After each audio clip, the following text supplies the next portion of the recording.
ఉంటే ఎంత పెద్ద సముద్రమైనా నిండుతుంది అంటారు. సో అలా మన ఒక్కొక్క చినుకు ఇక్కడ నుంచి స్టార్ట్ అవుతుంది ఒక 500తో. ఓకే, బాగుంది సార్.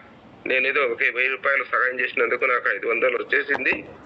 నెక్స్ట్ ఏమవుతుంది అని మీరు అనుకుంటే మిత్రులారా, మీరు చేసిండే సహాయం 1500 ఫస్ట్ లెవెల్లో.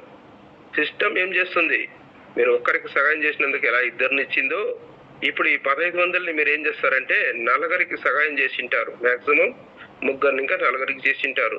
కాకపోతే సిస్టమ్ మనకి ఇస్తుంది నలుగురితో అదే 1500ని తిరిగి మనకి ఇవ్వబడుతుంది మిత్రులారా. సో టోటల్గా మీరు రిసీవ్ చేసుకునేది 6000 రూపాయలు రిసీవ్ చేసుకుంటారు. రిసీవ్ చేసుకున్న 6000 రూపాయలతో మరలా ఒక 2500 రూపాయలని తీసి ప్రీ అప్గ్రేడేషన్ అంటే 3వ లెవెల్కి మీరు అప్గ్రేడేషన్ చేస్తారు. సో చేసిన 2500